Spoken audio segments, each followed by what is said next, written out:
आज जो है शमा फिल्म और समा रिकॉर्डिंग स्टूडियो के माध्यम से हम गोरख पांडे परम पूजनी श्री मनोज तिवारी नरदुल जी का एक प्यारा सा भोजपुरी गीत आप लोगों के बीच में हम गा रहे हैं, जिसके म्यूजिशियन जो हमारी संगत कर रहे हैं हमारे यूनुस भाई, शंकर दा और हमारे महमूद भैया और हमारे नूर आलम जी, और जो रिकॉर्डिस्ट हैं और अच्छे गायक भी हैं जिनका नाम है मिस्टर हाकिम।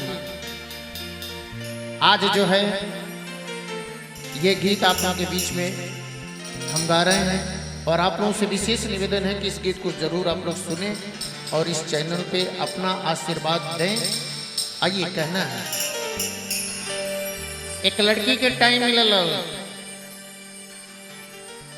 लड़की आगे लड़का पीछे पीछे जात बा। कुछ दूर गए तो लड़की के हाथ पकड़ के कहत बटे लइका, हे बबुनी 12 बजे बोलौलू, हे बबुनी 12 बजे बोलौली, हमके गाँवे घाम घुमौली, काहे तकनी तकावेलू अरे डहरिया में, चल हमरा संग रहिया सहरिया में, चल हमरा संग रहिया सहरिया में। हे बबुनी 12 बजे बोलौली, हमके गावे घामे घुमौली, बबुनी 12 बजे बोलौली, हमके गावे घामे घुमौली, काहे तकनी तकावेलू डहरिया में, चल हमरा संग रहिया सहरिया में, चल हमरा संग रहिया सहरिया में।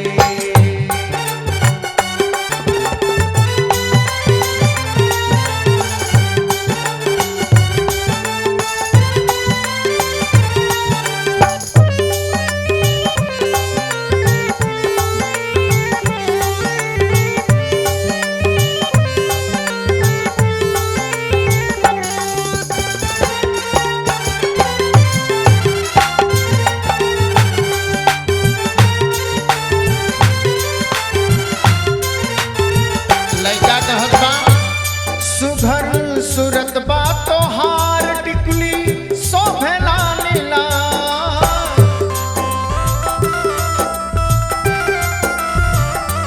सुघर सूरत बा तुहार टिकुली शोभेला नीला, सुघर सूरत बा तुहार टिकुली शोभेला नीला, चमके हो चमके ऐसे जैसे बिजुरी बदरिया में, हो चमके ऐसे जैसे बिजुरी बदरिया में, चल हमरा संग रहिया सहरिया में, चल हमरा संग रहिया सहरिया में।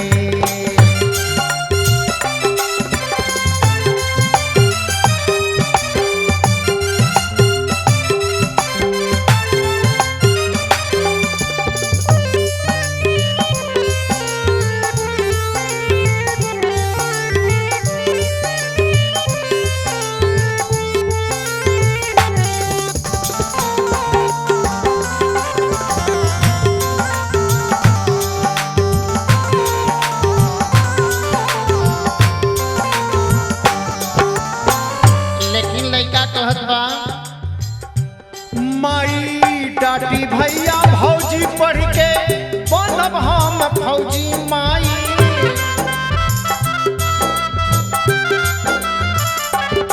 माई डाटी भैया भौजी पढ़ के बनब हम फौजी,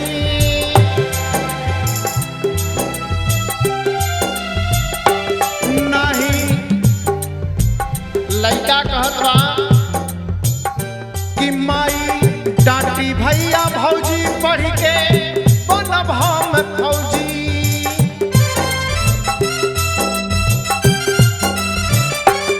नहीं गौवा का सुखावा शहरिये में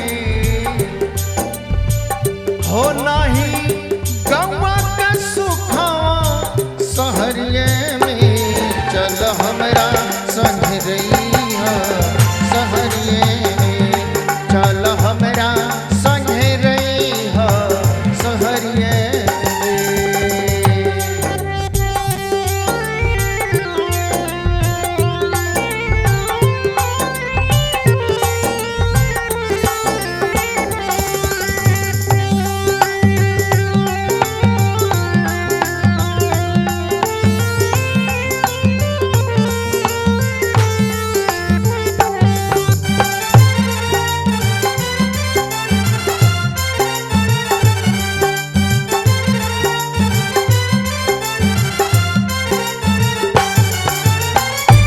लड़की कहत बिया कि हम शहर में नहीं खे जाई, हमके गांव में बड़ा अच्छा लागेला। कहत बिया लड़की लड़का से, आवा बन जा किसान पैदा करा के धान आवा।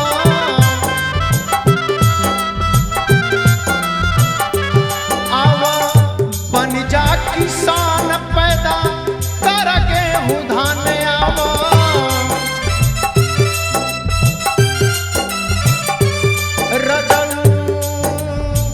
लड़की कहतिया हो रजऊ बड़ा निकल गवा पगड़िया में। हो रजऊ बड़ा निकल गवा पगड़िया में। चल हमरा संग रही शहरिया में, चल हमरा संग रही शहरिया में। हे बबुनी 12 बजे बोलौली हमके कामे घामे घुमौली।